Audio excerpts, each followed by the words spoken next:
हरियाणा के उन श्रमिक भाइयों से और साथ में उनके जो बच्चे हैं जो पढ़ाई कर रहे हैं उनसे बात करने का मुझे अवसर मिल रहा है। भाइयों बहनों, वैसे तो ये कार्यक्रम शनिवार को होता है, लेकिन आज रविवार को प्रातःकाल 9 बजे 9:15 बजे का समय इसीलिए रखा है क्योंकि कल दिन भर प्रधानमंत्री जी ने मुख्यमंत्रियों की सबकी बैठक बुलाई हुई थी, इसलिए पूरा समय उसमें लगा, तो मैंने अपना समय बदला है। भाइयों बहनों, आज मुझे इस बात की भी खुशी है कि अपनी जो नई संसद भवन इसका निर्माण हुआ है, उसकी इमारत बनी है। अभी अभी प्रातःकाल उसके उद्घाटन का कार्यक्रम था और प्रधानमंत्री जी ने वहां जितने श्रमिक थे उन श्रमिकों के प्रतिनिधि 10 लोगों को अपनी ओर से सम्मानित किया। और एक प्रकार के श्रमिकों का सम्मान वो देखते ही बनता था, क्योंकि ऐसा माना जाता है कि जो श्रमिक है वास्तव में वही हर चीज के निर्माण में उसका एक बहुत बड़ा योगदान होता है, चाहे छोटी चीज है चाहे बड़ी चीज है। बिना श्रमिक के हम लोग इन कामों को पूरा कर नहीं सकते हैं।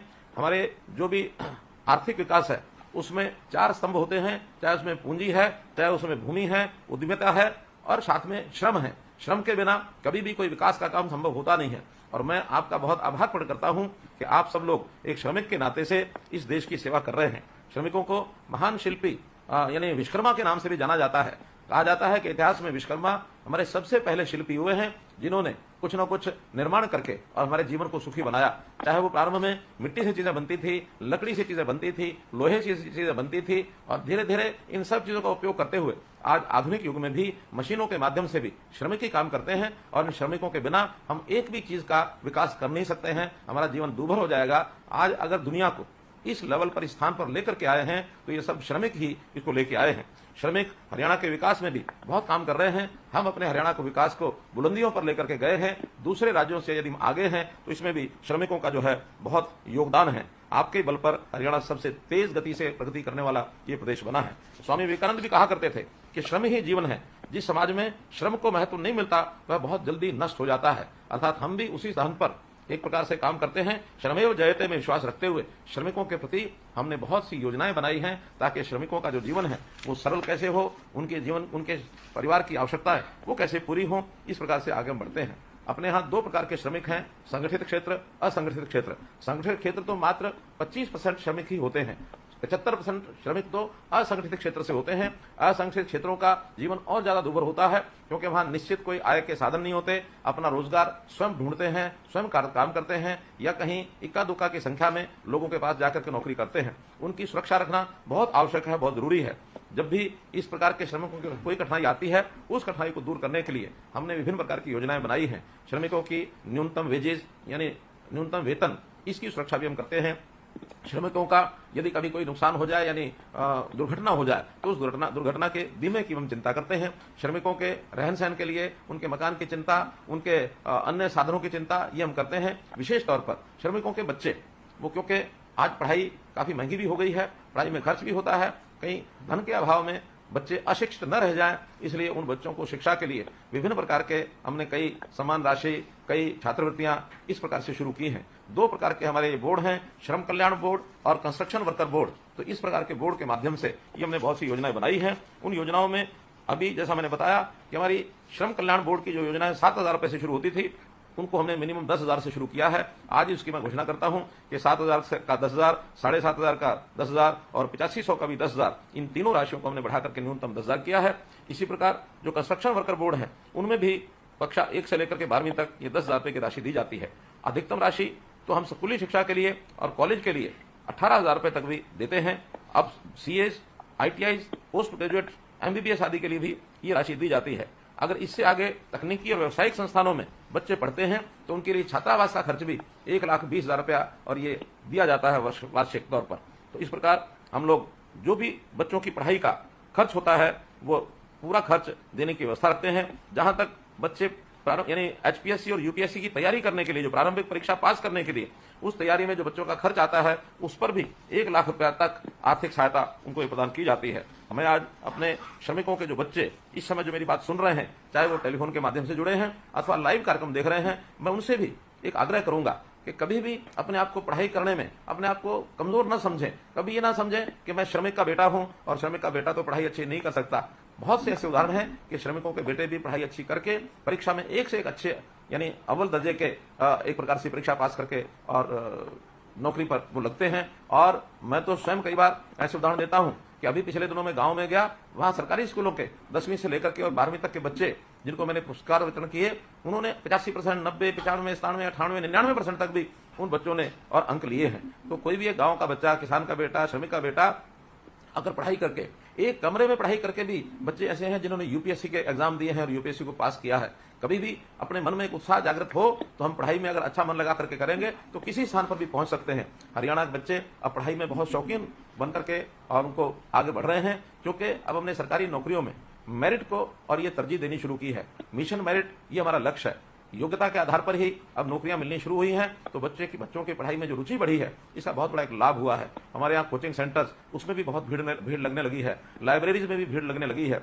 गांव-गांव में हमने लाइब्रेरीज भी खोलनी शुरू की हैं। कभी भी चाहे वो गांव का बच्चा हो, शहर का बच्चा हो, गरीब का बच्चा हो, उसको मन का एक उत्साह रखना चाहिए। उदाहरण के लिए हमारे पास बहुत ऐसे उदाहरण हैं जो कभी भी आप उनके बारे में पढ़ेंगे तो आपको लगेगा कि हाँ, कोई भी एक छोटे परिवार से भी बढ़ करके आगे बढ़ सकता है। अगर हम अपने देश के पूर्व प्रधानमंत्री लाल बहादुर शास्त्री जी का उदाहरण लें तो बहुत ही गरीब परिवार से वो संबंध रखते थे। उनके पास गंगा नदी का एक छोर से दूसरे छोर पर जाने के लिए, नाव में देने के लिए 1 पैसा भी उस समय नहीं होता था, और 1 पैसे के बिना वो नदी को तैर करके पार करके अपने स्कूल में जाते थे। और एक दिन ऐसा आया कि वो अपने देश के प्रधानमंत्री बने। ऐसा ही एक विश्व विख्यात उदाहरण अगर मैं आपको दूं तो अब्राहम लिंकन अमेरिका के राष्ट्रपति, अपनी पढ़ाई उन्होंने पार्क में बैठकर के स्ट्रीट लाइट के नीचे पढ़ाई की है। और जो पार्क में रात्रि को बैठकर, उनके घर में बिजली नहीं थी, तो जो पार्क में बैठ करके पढ़ाई करके, और एक समय ऐसा आया अमेरिका जैसे देश के वो राष्ट्रपति बने हैं। तो बहुत बड़े बड़े उदाहरण भी हमारे सामने से आते हैं। हम भी अपनी इस पढ़ाई की व्यवस्था को निश्चित रूप से आगे बढ़ाएं और कभी भी अपने आप को पीछे नहीं करें। पढ़ाई के साथ साथ कौशल का ध्यान भी हमको रखना होता है। बच्चे पढ़ाई करते समय उस कौशल के आधार पर भी अपने जीवन को आगे बढ़ा सकते हैं। और न केवल बच्चे, बल्कि अब तो जो श्रमिक हैं, आपके जो माता पिता हैं, जिन श्रमिकों से मेरी बात हो रही है, हम कई बार अपने हाथ के काम में लगे रहते हैं और हाथ के काम करते करते जीवन बीत जाता है। हमने आजकल अब श्रमिकों के लिए कौशल विकास की बहुत सी योजनाएं ऐसी बनाई हैं ताकि वो एक छोटी मोटी मशीनरी के साथ भी अपना काम कर सके, और मैकेनिकल अगर सिस्टम में वो काम करने के लिए आगे बढ़ते हैं तो उनकी आय भी बढ़ेगी। कोई भी व्यक्ति मैकेनिकल छोटी मोटी ट्रेनिंग इस कौशल विकास के माध्यम से ले सकता है। अभी नए आयाम हमारे लिए खुले हैं।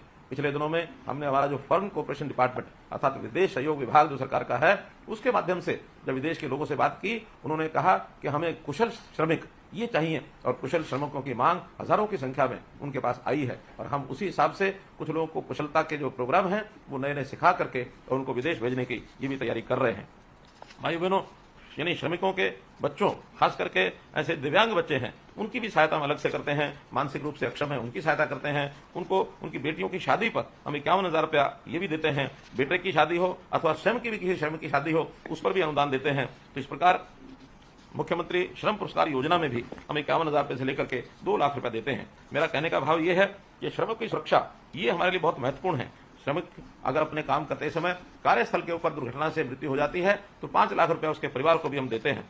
कई बार उद्योगों में अथवा भवन निर्माण के काम करने में कई प्रकार की बीमारियां ये भी लगती हैं, जैसे उदाहरण के तौर पर श्रमिक के फेफड़े सिलिकोसिस की विकट जो बीमारी है उससे भी प्रभावित होती है। तो ऐसे जो प्रभावित श्रमिक हैं उनके पुनर्वास के लिए भी 5 लाख रुपए का अनुदान ये दिया जाता है। बीमारी के कारण से जो श्रमिक की अगर मृत्यु हो जाती है तो उनके परिवार के लोगों को भी अनुदान के रूप में हम सहायता करते हैं। भाइयों बहनों, हमारे यहाँ जो हरियाणा राज्य कर्मचारी राज्य बीमा वेलफेयर है, इनकी सहायता, इनके माध्यम से भी 21,000 रुपए की कम वेतन पाने वाले को हम 24 लाख बीमित श्रमिकों और उनके आश्रितों को समग्र स्वास्थ्य सेवाएं ये प्रदान कर रहे हैं। अर्थात ईएसआई का लाभ ये भी भरपूर इन श्रमिकों को मिल रहा है। श्रमिकों की योजनाएं बहुत हमने बनाई है, और इन छोटी छोटी योजनाओं को पाने के लिए अब आपको किसी ऑफिस के चक्कर नहीं काटने पड़ते, बल्कि सारे सिस्टम हमने ऑनलाइन बना दिए हैं। और इन ऑनलाइन सिस्टम में आप सरल केंद्रों पर जाकर, अंत्योदय भवन में जाकर सीएससी सेंटर के माध्यम से आप अपना पंजीकरण करा सकते हैं। श्रमिकों के पंजीकरण के माध्यम से इन सब योजनाओं का लाभ लेने के लिए वो योग्य हो जाते हैं। इस प्रधानमंत्री ने भी श्रम योगी मानधन योजना ये शुरू की है।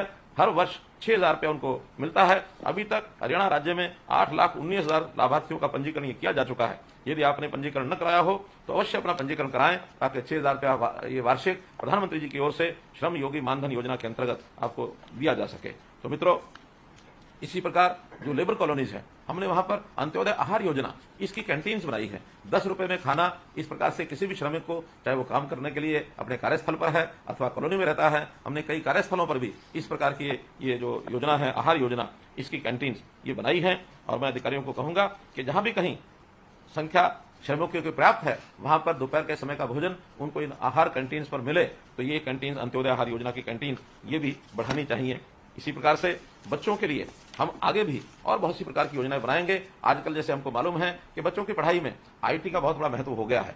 अभी बच्चे अपने क्लास में जिस प्रकार से परंपरागत रूप से पढ़ते थे, कहीं कहीं स्मार्ट क्लासरूम भी बनाए थे, अब तो पिछले वर्ष से हमने बच्चों को, खास करके 10वीं 11वीं 12वीं के बच्चों को टेबलेट्स भी दिए हैं, अर्थात कंप्यूटर पर अपने घर बैठे भी पढ़ाई कर सकते हैं, उसका उपयोग कर सकते हैं। तो बच्चे जितनी सुविधाएं प्राप्त करेंगे उतना उनकी जो पढ़ाई है वो अच्छी होगी, और आगे चल करके हमारे परिवार का कोई बच्चा कहीं सफलतापूर्वक आगे बढ़ता है, वो अपने परिवार का भी नाम करेगा, अपने गांव का नाम करेगा, अपने जिले का नाम करेगा, प्रदेश का और देश का नाम करते हुए कहीं ऊंची छलांग लगा करके आगे भी बढ़ सकता है। आखिर तो जो हमारे गांव में या हमारे परिवारों में जिस प्रकार के हमारा जो मस्तिष्क है, हमारी जो योग्यता है, वो कई बार दबी रहती है, छुपी रहती है। तो इस छुपी हुई योग्यता को उभार करके आगे ला करके सरकार भी इसमें हर प्रकार का प्रयत्न करेगी ताकि आप लोग आगे बढ़ सकें। गांव का आदमी, जैसा मैं कई बार बात करता रहता हूं कि मैं अगर अपना भी उदाहरण दूं तो मैं किसान का बेटा हूं, और किसान के बेटे के नाते मैंने खेतों में भी काम किया है, खेतों से यानी सब्जी तोड़ करके बाजार में बेच करके भी आया हूं। मुझे नहीं मालूम था कि एक दिन जनता का इतना प्यार मिलेगा, सहयोग मिलेगा और मैं यहां तक पहुंचूंगा। इसलिए प्रेरणा इन बच्चों को कहीं से भी मिल सकती है। आप भी बच्चों को, अपने बच्चों को इस प्रकार की प्रेरणा देते रहें। आप श्रमिक भले ही हैं, लेकिन देश के निर्माण में आपका भी योगदान है। छोटा बड़ा हर प्रकार के योगदान का लाभ सब जगह होता है, लेकिन बच्चों को हम आगे अपने से आगे कैसे बढ़ाएं, इस प्रकार का प्रयत्न हम सब करते रहेंगे तो निश्चित रूप से हमारा जीवन जो है वो सफल होगा। इन्हीं बातों के साथ मैं आज इस विषय पर यहाँ विराम लेता हूँ। आपको बहुत बहुत धन्यवाद, बहुत बहुत आभार, बहुत बहुत